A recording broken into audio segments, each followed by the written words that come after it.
Welcome back to the Tip of the Ice-Burgh podcast. My name is Nick Berlansky. That's Nick Horwat joining me on the other side of the screen here. And Sidney Crosby is chasing down a number that only 14 other men have ever accomplished in the history of the National Hockey League. And that is 1,500 career points. He's currently 6 points away from that mark, which would, like I said, make him the 15th player in NHL history to hit that benchmark. With 8 games to go, does he eclipse 1,500 on the season, Horwat? Oh, yeah. Oh, yeah. Yeah, that's a pretty... That one is the simple answer of this. In the situation that this team is in as well, it's not looking good for their playoff chances. They need the wins, and Sidney Crosby seems to be one of the few that can really will this team into a playoff spot. I think he gets it. If I was to wager the guess as to when it happens, I'm going to say at Detroit, because why not cap the season off? The last home game's the next game, the April 11th against the Blackhawks. Fan appreciation night, I believe. I don't know. I'm not even gonna say too much about it. Maybe the shirts off their back thing is back. I don't know. But fan appreciation night, no less. It's the last home game of the year. Maybe we have a playoff spot by then. The vibes will be high. Why not start the game with So last game in Detroit, Sidney Crosby scored his 1,500th point. Here to give him a plaque and this, that, and the other is this, then this. Why not have a Sidney Crosby ceremony to cap off the season? Because also, I think Penguin Awards happen soon too if they're still doing that, and if they still do game ceremonies for it. Why not just have vibes, right, guys? Come on, last game of the season, they're playing against the god-awful Chicago Blackhawks. Let's just close out the regular season with vibes, especially if we're not going to make it too.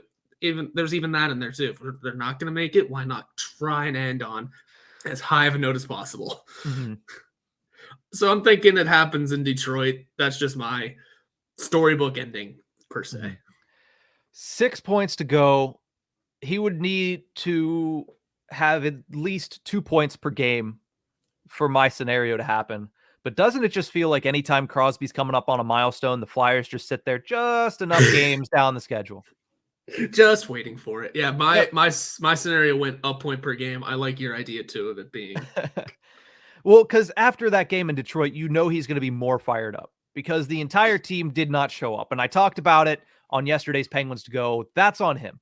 Like, that's on him. That's on Malkin. That's on Letang. And that's on Sullivan. Like, if the entire team doesn't show up against a team that had lost 12 of their last 15 games and you lose on the road in a pivotal game that could have really sat you pretty with 2 weeks to go in the season, and you just flat out don't show up and you lose the game outright in regulation, that's going to eat away at Sidney Crosby. Coming back for a 3-game homestand here, I feel like with the playoffs on the line, 3 games at PPG Paints Arena, I see Crosby going absolutely berserk.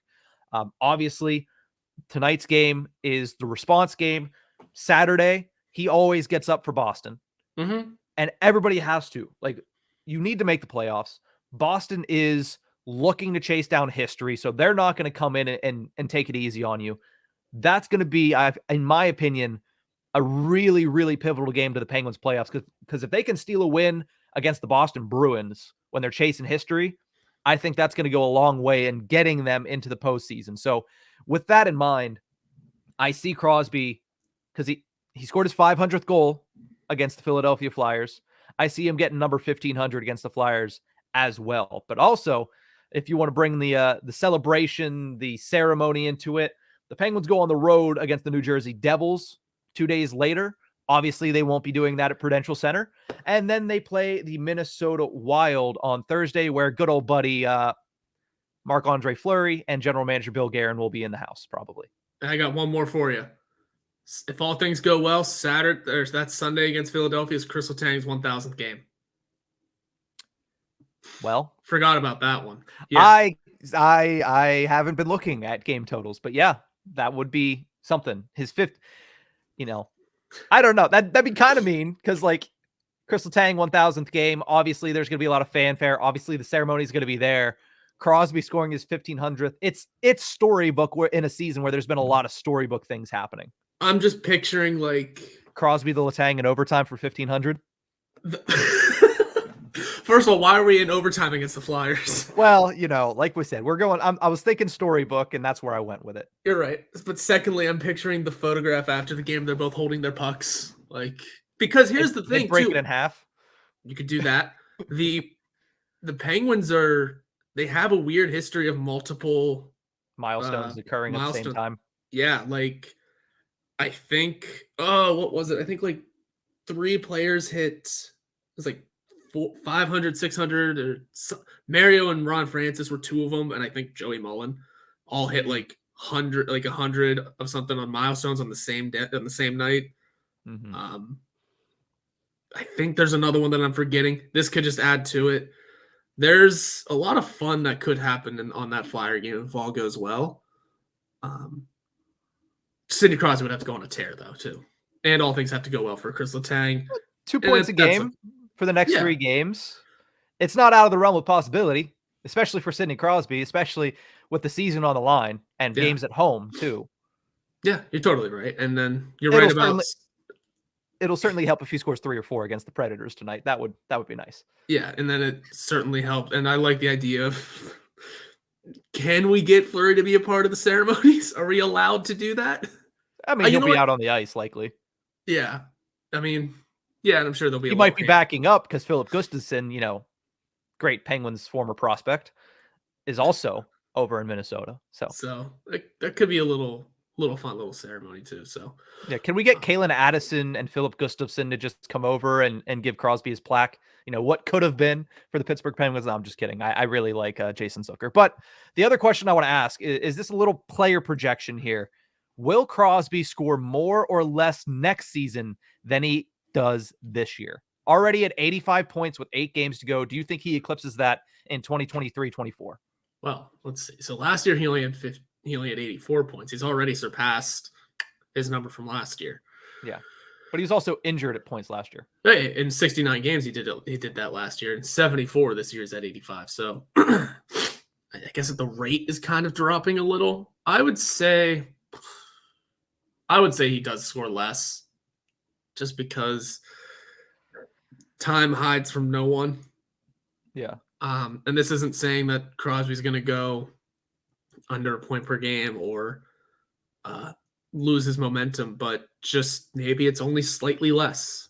Mm-hmm. Maybe the team has a little more help next year, or in the same vein, maybe he has a little fire lit under him. But I'm going to roll with that. It's going to be slightly less just because gut reaction.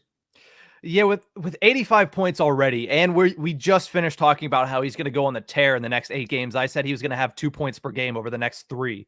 We're expecting him to at least get 6 more points to hit 91. So yeah. I don't know if he quite gets to I wouldn't project 100 points for Sidney Crosby next season. I don't know if I'd project 95. 90's within the realm of possibility.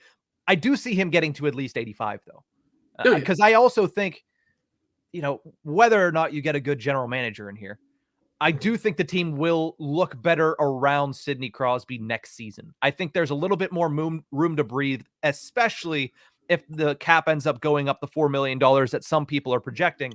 I think there's more room to breathe. I think either Hextall gets his head out of his butt, which I wouldn't put my money on it, or he gets fired, which I would probably put my money on it at this moment in time.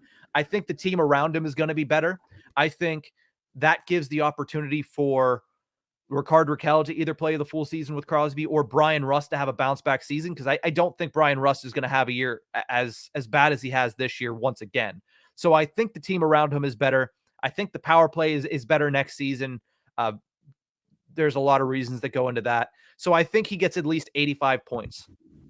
And the reason that's important to me is if he gets at least 85 points, that will put him into a tie for 11th all time with Ray Bourque and bring him within 11 points of Phil Esposito for top 10 all time in NHL scoring. At the end of the day, that is, the postseason streak is great. I know a lot of people are talking about it. I know playoff hockey is phenomenal, and we've been blessed as fans, as reporters, as media members, as just hockey observers to watch this team over the past 17 years. But Sidney Crosby at least getting into the top 10 of point scoring all time, that's something that I would say is a better feather in the cap for Crosby's career than 17 years straight in the postseason. I mean, it's 6 in one hand, half dozen in the other. They're both tremendous accomplishments. One is more of a solo accomplishment. One's more of a team accomplishment. You know which one Crosby would choose, but I think he at least eclipses that 85 and pressures Phil Esposito for top 10 next season.